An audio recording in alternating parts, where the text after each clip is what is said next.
గాదె Saikrishna lockup death వ్యవహారం దేశవ్యాప్తంగా సంచలనంగా మారింది. పోలీసుల తీరుపై కూడా తీవ్ర విమర్శలు వస్తున్న పరిస్థితి. దీనిపై మానవ హక్కుల సంఘాలు కూడా తీవ్రమైన ఆందోళన వ్యక్తం చేస్తున్న పరిస్థితి. ఈ తాజా పరిణామాలపై మనతో మాట్లాడేందుకు జస్టిస్ బి. చంద్రకుమార్ గారు ఉన్నారు. వారితో మాట్లాడదాం. ఇటువంటి పరిణామాలను న్యాయ వ్యవస్థ ఎలా చూడాల్సి ఉంటుంది, ఎలా విశ్లేషిస్తుంది కూడా ఆయన అడిగి మరిన్ని వివరాలు తెలుసుకునే ప్రయత్నం చేద్దాం. సార్, కృష్ణలంక పోలీస్ స్టేషన్లో గాదె సాయికృష్ణ అనే వ్యక్తి లాకప్ డెత్కు గురయ్యారు. పోలీసుల విచారణ కూడా కొనసాగుతుంది. లీగల్‌గా దీన్ని ఎట్లా చూడాలంటారు? లీగల్‌గా లాకప్ డెత్ అనేటటువంటిది చాలా హీనమైనటువంటి, క్రూరమైనటువంటి ఒక నేరం. వాస్తవం చెప్పాలి, ఇలాంటి నేరాలకు కఠినమైనటువంటి శిక్షలు వేయాలి, ఉరిశిక్ష కూడా వేయాల్సినటువంటి అవసరం ఉందన్నట్టు. అయితే ఏంటంటే దీనికి అంతటికీ కారణం, ప్రధానమైనటువంటి కారణం ఒక రకంగా చెప్పాలంటే రాజకీయ అవినీతి. పోలీసు వ్యవస్థలో ఒక కింది అధికారులు ఎందుకు సరిగా పనిచేయలేకపోతున్నారు? ఒక వ్యక్తిని అరెస్ట్ చేసి పోలీస్ స్టేషన్ తీసుకొచ్చిన తర్వాత అరెస్టుని ఎందుకు చూపించలేకపోతున్నారు? లేదా పోలీస్ స్టేషన్లో జరిగేటటువంటి ఇన్వెస్టిగేషన్లో రాజకీయ జోక్యం ఎందుకుంటున్నది? సో ఇవన్నీ మనం ప్రధానంగా ఆలోచించి చూసినట్లయితే అవినీతి. ఇప్పుడు హైదరాబాద్ లాంటి చోట కొన్ని చోట్లల్లో ఒక పర్టికులర్ పోలీస్ స్టేషన్లో సిఐగా రావాలంటే ఒకప్పుడు 20 లక్షలు 30 లక్షలు ఇచ్చి పై అధికారులకు ఇచ్చేసి ఆ పోలీస్ స్టేషన్లో సిఐగా వచ్చేవారని చెప్పేసి అప్పుడు అందరూ చెప్పుకున్నటువంటి విషయం అన్నట్టు. అంటే ఏంటి? అవినీతి. ఇప్పుడు ఎప్పుడైతే ఒక సిఐ కానీ ఎస్ఐ కానీ అతడు పై అధికారులకు ఏసీపీకి కానీ డీసీపీకి కానీ డీజీపీకి కానీ లేకపోతే జిల్లా లెవెల్లో ఎస్పీకి కానీ డిఎస్పీకి కానీ లంచాలు ఇస్తున్నాడో, షేర్స్ ఇస్తున్నాడో, ఇందులో మీ పర్సంటేజ్ ఇంత అని పర్సంటేజ్ ఇస్తున్నాడు. పై అధికారులు ఏం చేస్తారంటే పై అధికారులు తమ యొక్క అధికారాన్ని ఉపయోగించలేరు అక్కడ. అలా పోలీస్ స్టేషన్ వచ్చిన అక్కడ ఒక తప్పు కనబడ్డా, లాకప్లో ఒక మనిషి కనబడ్డా, అతన్ని అరెస్ట్ చేసినట్టు చూపించకపోయినా అందులో, లేదా ఒక కేసులకు వెళ్ళి నిజమైన ముద్దాయిలను తీసేసి వేరే ముద్దాయిలను పెట్టుకున్నా, లేదా రాజకీయ కక్షలతో కొన్ని కేసులు పెట్టినా కూడా ఇది ఏమైపోతుందనంటే డిఎస్పీ కానీ ఏసీపీ కానీ డీసీపీ కానీ వీళ్ళు ఇంకా సిఐ ఆల్రెడీ ఎవ్రీ మంత్ వాళ్ళకు కొంత డబ్బులు ఇస్తున్నాడు కాబట్టి, లేదా ఒక్కొక్క ఇంపార్టెంట్ కేసులలో పెద్ద షేర్ ఇస్తాడు కాబట్టి వాళ్ళు ఏమన్నారు. మరి అలాంటప్పుడు పైన ఉన్న వాళ్ళు ఏం చేస్తున్నారు? పైనుండే హోమ్ మినిస్టర్ ఏం చేస్తున్నాడు? మరి పైనుండే సీఎం ఏం చేస్తున్నాడు? సీఎం ఆఫీస్ వాళ్ళు ఏం చేస్తున్నారు? మరి వాళ్ళు కంట్రోల్ చేయాలి కదా ఇలాంటి ఒక సమాజంలో ఒక వ్యవస్థలో ఉండేటువంటి అవినీతిని. అంటే వాళ్ళు కూడా ఇందులో ఒక భాగస్వాములు అవుతున్నారు. అందరూ వాళ్ళు కూడా పర్సంటేజీలు తీసుకుంటున్నారు. అందరూ పెద్ద ఎత్తున అవినీతి అనేది ప్రధాన కారణం. రెండో కారణం ఏంటిది?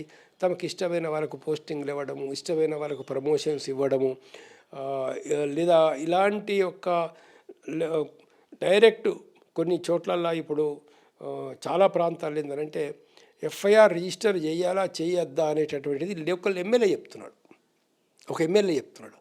లేదా ఒక కేసులో నుంచి ఒక ముద్దాయి పేరు తీసేయాలా ఉంచాలంటే CM level, deputy CM level జోక్యం చేసుకొని అవుతుందో వీన్ని అరెస్ట్ చేయండి, వీని లాకప్లో వేయండి, వీన్ని ఫలన పెట్టండి అనేటువంటి విధంగా రాజకీయ జోక్యం. ఈ అవినీతి రాజకీయ జోక్యం వల్ల కింది పోలీస్ అధికారులు విచ్చలవిడిగా ప్రవర్తించడానికి, వాళ్ళు మానవత్వం మనిషి అన్ని మరిచి ఇటువంటి క్రూరమైనటువంటి పనులు చేయడానికి అవకాశం ఉంది. ఈ గాలి సాయికృష్ణ గారిలో అతన్ని పికప్ చేసినప్పటి నుంచి, అంటే అరెస్ట్ చూపించలేదు, చివరికి అతను చనిపోయిన తర్వాత అతని అంత్యక్రియలు కూడా పూర్తి చేసిన పరిస్థితి ఉంది. దీన్ని ఎట్లా చూస్తారు? అంటే ఇప్పుడు చట్టములో అందులో కోడ్ ఆఫ్ క్రిమినల్ ప్రొసీజర్ పాత చట్టం, ఇప్పుడు దాన్ని బిఎన్ఎస్ఎస్గా మార్చినారు. ఓకే, ఆ చట్టములు ఏంటంటే ఎలా అరెస్ట్ చేయాలా, ఎవరిని అరెస్ట్ చేయాలా, అరెస్ట్ చేసిన తర్వాత ఏం చేయాలా, ఒక ప్రొసీజర్ ఉందన్నట్టు. అరెస్టు కోసం వెళ్ళేటటువంటి అధికారులు తమ పేరు ఇక్కడ కనబడేటట్లు పెట్టుకోవాలి. పెట్టుకున్న తర్వాత ఒక వ్యక్తి దగ్గరికి పోయిన తర్వాత అసలు అరెస్ట్ చేయాల్సిన కేసుల్లోనే అరెస్ట్ చేయాలి. అరెస్ట్ చేయాల్సిన అవసరం ఉంది అని భావించి అరెస్ట్ చేయాలి. లేకపోతే 41 కింద అవుతుందో నోటీస్ ఇచ్చేసి మీరు పోలీస్ స్టేషన్ రండి అని చెప్పాలి. 7 సంవత్సరాల కంటే శిక్ష ఉన్న కేసులు అన్ని కేసుల్లో మామూలుగా పోలీస్ స్టేషన్ పిలిపించాలి. లేదు ఒక వ్యక్తిని అరెస్ట్ చేస్తున్నావు అంటే అతన్ని ఇంటికి పోయినప్పుడు ప్రొసీజర్ ప్రకారంగా దానిలో ఒకవేళ వారెంట్ కనుక కోర్టు నుంచి తీసుకున్నట్లయితే ఆ వారెంట్ కాపీని వాళ్ళ కుటుంబ సభ్యులకు ఇవ్వాలా. లేదు వారెంట్ లేకుండానే పోలీస్ అధికారి అరెస్ట్ చేస్తున్నానంటే అప్పుడు ఒక ఇద్దరు లొకాలిటీలో ఉన్నటువంటి పంచుల్ని పిలిపించి వాళ్ళ ముందు అరెస్ట్ మెమో తయారు చేసి వాళ్ళ సంతకం కూడా తీసుకొని అరెస్ట్ చేయాలి. అరెస్ట్ సమయంలో కుటుంబ సభ్యులకు ఇన్ఫర్మేషన్ ఇవ్వాల్సిన అవసరం ఉంది. ఒకవేళ కుటుంబ సభ్యులు అందుబాటులో లేకపోతే నువ్వు రిటర్న్గా అవుతుందో వాళ్ళకు అది ఇన్ఫర్మేషన్ ఇవ్వాల్సిన అవసరం ఉంది.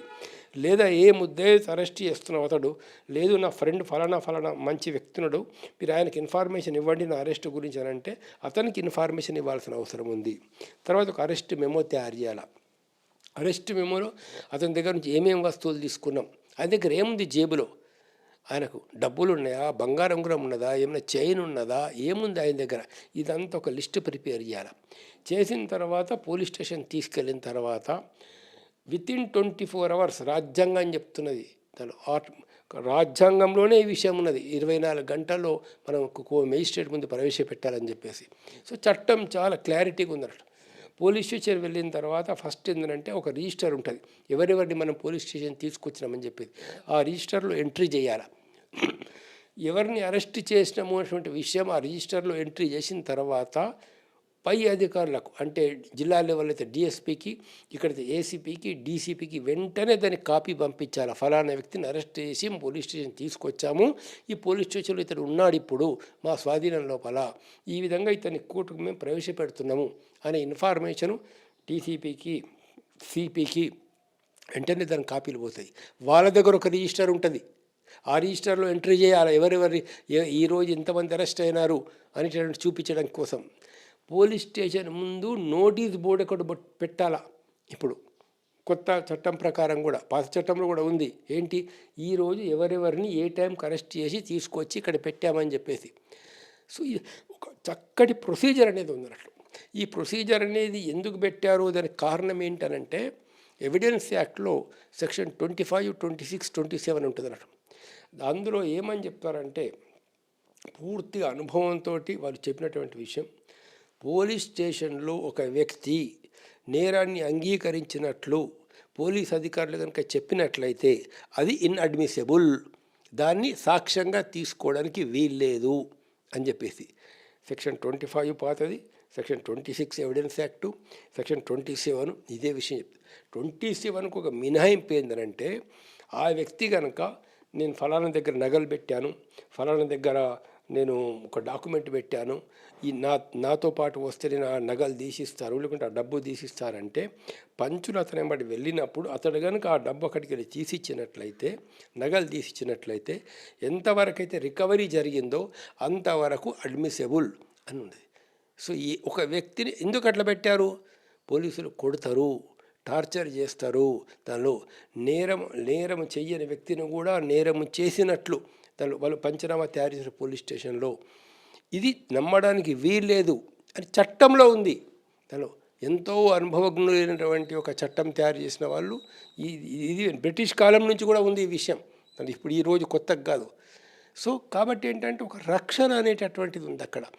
ఎవరినంటే వాళ్ళని పోలీస్ స్టేషన్ తీసుకురావడము, లోపలికి తీసుకెళ్ళి లోపల గది లోపల పెట్టడము, కుటుంబ సభ్యులు వస్తే మన దగ్గర లేడని చెప్పడం, దిస్ ఇస్ టోటల్ ఇల్లీగల్ అది. తను కుటుంబ సభ్యులు వచ్చినప్పుడు ఇప్పుడు అర్థం ఈ కేసులో ఏది సాయి కృష్ణ తల్లి చెప్పింది, నేను పోలీస్ స్టేషన్ వెళ్ళాను అడిగారని చెప్పేసి, నీ కొడుకు ఇక్కడ లేడు, ఎక్కడున్నాడో మాది లేదని చెప్పేసి వాళ్ళు చెప్పారన్నట్లు. ఆమె కొంచెం ఇట్లా బయటకు వస్తూ ఉంటే కొడుకు ఒక అరుపులు విన్నది, ఆమె కేకలు విని మళ్ళా లోపలికి పోయింది. ఆమె పోయి ఏంటి నా కొడుకు ఇక్కడే ఉన్నాడు కదా అని చెప్పేసి చెప్తే కూడా ఆమెను మాటను పట్టించుకోకుండా ఆమెను అక్కడికి పంపించడం జరిగింది అన్నట్లు. మరి ఇంత జరుగుతూ ఉంటే ఒక వ్యక్తిని నువ్వు పోలీస్ స్టేషన్లో పెట్టి నువ్వు టార్చర్ చేసి కొట్టి గోళ్ళు బీకేటటువంటి విధంగా టార్చర్ చేయడం అదే మానవత్వం అండి? అసలు మనుషులు చేసేటటువంటి పనే. అతడు సాటి మనిషి కదా, ఆయన కూడా ప్రాణం ఉంటుంది కదా, ఆయన కూడా తల్లి ఉంటుంది. ఆయన తన మీద రౌడీ షీట్ ఉంది, గంజాయి దాంట్లో ఎక్కువ ఉందన్న ఒక నేరేటివ్ కూడా వినిపిస్తున్నారు. దానిపైన మీరు ఏమంటారు? అంటే వాటి విషయంలో అదొక అంశాన్ని తెరపైకి తీసుకొస్తున్నారు. ఏ కేసు అయినా ఉండనియండి, దానిలో మర్డర్ కేసు ఉండనియండి, దానిలో ఇంకా పెద్ద పెద్ద అఫెన్సెస్ చేసేవాళ్ళు ఎంతమంది లేరు? తను వందల కోట్లు వేల కోట్ల రూపాయలు అవుతుందో ప్రభుత్వ డబ్బును కాజేసే వాళ్ళు లేరా? ప్రభుత్వ భూముల్ని వందల కోట్లు దేవాదాయ డబ్బులు తింటున్నారు కదండి, దేవుడు సొమ్ము తింటున్నారు కదండి. తను ఇది చిన్న విషయాలు ఏవైతే ఉందో, అంటే చిన్న విషయాలంటే నేరం అయిండవచ్చు, గాంజాయి స్మగ్లింగ్ చేయడం తప్పే, నేరం తప్పే, అతను నేరం చేశాడా చేరేదా అది వేరే విషయం. ఒకటి నేరం చేసినా కూడా ఒక ప్రొసీజర్ ఉంటుంది. ఎట్లా అరెస్ట్ చేయాలా? కోర్టుకు తీసుకెళ్ళండి, కోర్టులో పెట్టండి. కోర్టు ద్వారా 20 సంవత్సరాలు జైలు శిక్ష పడేటట్లు మీరు చూడండి. కోర్టు ద్వారా యావజ్జీవ జైలు శిక్ష పడేటట్లు మీరు చూడండి. అది మీ చేతిలో ఉంది కదా. ఏది కోర్టుకు తీసుకెళ్ళడము, సాక్ష్యాలు చెప్పడం. మీరెవరు అవుతుందో పోలీస్ స్టేషన్లో పెట్టి కొట్టడానికి? టార్చర్ కూడా తీవ్ర స్థాయిలో ఉందని కూడా తల్లి అభియోగాలు ఆరోపిస్తున్నారు. మీరు అది జస్టిస్గా ఎట్లా దీన్ని ఎట్లా చూస్తారు సార్? ఇది చాలా క్రూరమైందండి. అది చట్టవిరుద్ధము, మానవత్వానికి మంట కలిపేటటువంటి విధానము. అసలు ఒక వ్యక్తిని టార్చర్ చేయడం, ఒక వ్యక్తిని పోలీస్ స్టేషన్లో అక్కడ ఎట్లా ఉంటుందంటే నిస్సహాయ పరిస్థితి, ఎవరుండరు అక్కడ. ఈ కొట్టేవాళ్ళు, టార్చర్ చేసేవాళ్ళు ఒక 2-3 పోలీసు వాళ్ళు, ఆ అబ్బాయి తప్పించి, ఆ అబ్బాయి గారు ఎవరైనా కానీ తప్పించి ఇంకెవరు ఉండరు అక్కడ. దానిలో నువ్వు వాడి ప్యాంటు ఉడదీసినా, ఎందుకు షర్ట్ ఉడదీసినా, లేదా అక్కడ కారం జల్లినా, దానిలో ఇంకొక గాయం చేసి దాని మీద నువ్వు కారం పోసినా, అందులో ఎన్ని ఇప్పుడు ఎంత కొడుతున్నాడు అనుకోండి, దాని అరుస్తూ ఉంటాడు.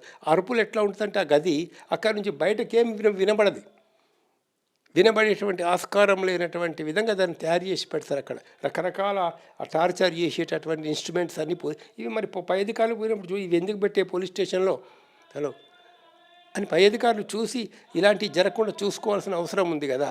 సార్, ఈ కస్టడీ టార్చర్ అయింది, చనిపోయాడు, అంత్యక్రియలు కూడా క్రిమేషన్ కూడా పూర్తి చేసిన పరిస్థితి. దానికి సంబంధించి ఇప్పటికి కూడా ఇంకా పోలీసుల విచారణ కొనసాగుతుంది. దీన్ని ఎట్లా చూస్తారు అంటే టార్చర్ ఒకవైపు, క్రిమేషన్ కూడా పూర్తి చేశారు, వాళ్ళ ఫ్యామిలీ మెంబర్స్ కూడా సమాచారం ఇవ్వని పరిస్థితి. దీన్ని ఎట్లా చెప్తారు? ఇప్పుడు ఒకటండి ఏంటంటే ఇదంతా కూడా వీళ్ళు అట్లీస్ట్ పై అధికారులు, డీసీపీ, ఏసీపీ, సిపి లెవెల్లో ఉన్నటువంటి వాళ్ళకు కూడా చుట్టుకుంటుంది.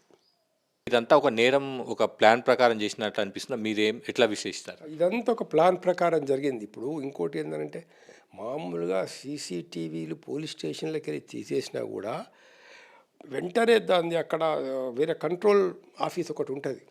దానిలో ఇప్పుడు హైదరాబాద్లో కమాండ్ కంట్రోల్ అనేది ఒక పోలీస్ కంట్రోల్ కమాండ్ ఆఫీస్ అనేది ఒకటి ఉంటుంది. అన్నది సిపి ఆఫీస్లో ఉంటుంది, పెద్దది. దానిలో రకరకాల కంప్యూటర్లు అన్నీ పెట్టి ఉంటుంది. ఈ ప్రతి పోలీస్ స్టేషన్లో జరిగినటువంటి ఒక వీడియో రికార్డింగ్ అంతా కూడా సీసీటీవీ ఫుటేజ్ల కాపీ అక్కడ ఉంటుంది ఒకటి. అందులో పై అధికారులు కనుక చూడాలనుకుంటే దానిలో అంటే అసలే రికార్డే కాలేదా దానిలో, లేక రికార్డ్ అయిన తర్వాత తీసేశారా, ఇది పై అధికారులకు తెలుస్తుంది. ఇప్పుడు డీసీపీ లెవెల్లో, సిపి లెవెల్లో వాళ్ళు చూస్తే అసలు పోలీస్ స్టేషన్లో సీసీటీవీలు ఎప్పటి నుంచి ఎప్పటిదాకా పనిచేసినాయి, ఏ టైంలో పనిచేయలేదు. ఒక పోలీస్ స్టేషన్లో 1 గంట సేపు సీసీటీవీలు పనిచేయకపోతే పై అధికారులు ఏం చేస్తున్నారు? అక్కడి నుంచి రావాలి కదా. ఇప్పుడు వాళ్ళ కమాండ్ కంట్రోల్ రూమ్లో కూర్చున్నప్పుడు ఫలానా పోలీస్ స్టేషన్ సిగ్నల్ రావడం లేదు అంటే అక్కడ సీసీటీవీ పనిచేయడం లేదు. చేయకపోతే మరి ఇక్కడ కమిషనర్ ఆఫీసులో వీళ్ళు ఏం చేస్తున్నారు అధికారులు? హలో, లేకుంటే ఏసీపీ ఆఫీసులో డీసీపీ వాళ్ళు ఏం చేస్తున్నారు? అరే ఎందుకు రండి, మీ పోలీస్ స్టేషన్ నుంచి మాకు సిగ్నల్స్ రావడం లేదు, సీసీటీవీలు ఇక్కడ పనిచేయడం లేదా అనాలి కదా. ఎందుకు అనలేదు? అందరికీ భాగం ఉన్నది కాబట్టి అనలేదు అక్కడ. దానిపై ఇప్పుడు వీళ్ళు బయట పడాలంటే, డీసీపీలు, ఏసీపీలు, సిపిలు కనుక బయట పడాలంటే ఏమి జరిగింది అనేటటువంటిదాన్ని సీసీటీవీ ఫుటేజీలే కాదు, అడుగడుగున వాళ్ళు ఇన్వెస్టిగేషన్ చేయాలి.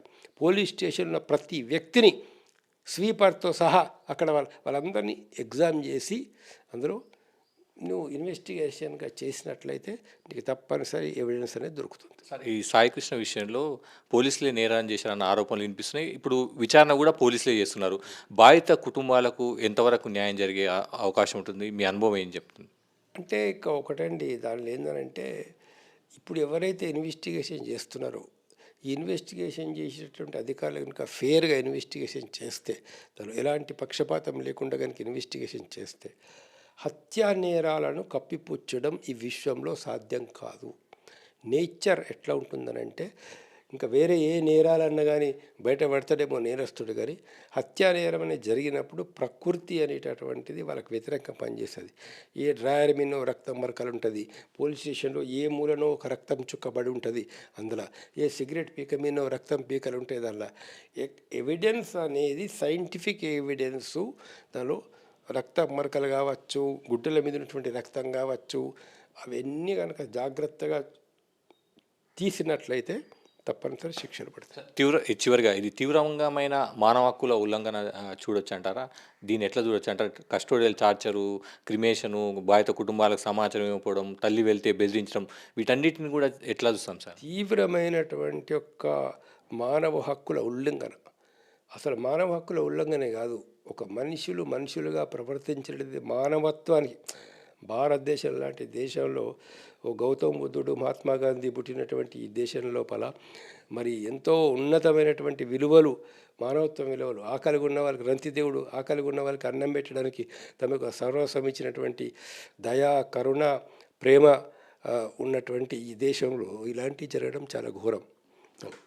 Thank you. మొత్తం ఇది తీవ్రమైన మానవ హక్కుల ఉల్లంఘనగా జస్టిస్ బి చంద్రకుమార్ గారు చెప్తున్నారు. అయితే ఏపీ సిట్, పోలీసుల సిట్ ఎటువంటి విచారణ చేపడుతుంది, బాధితులకు ఎంతవరకు న్యాయం చేస్తుందని కూడా మనం చూడాల్సి ఉంటుంది. కెమెరామెన్ ముత్యంతో కలిసి రాఘవేంద్ర, సాక్షి టీవీ, హైదరాబాద్. మరిన్ని అప్డేట్స్ కోసం ఛానల్ను సబ్స్క్రైబ్ చేయండి. నోటిఫికేషన్స్ కోసం బెల్ ఐకాన్ పై క్లిక్ చేయండి.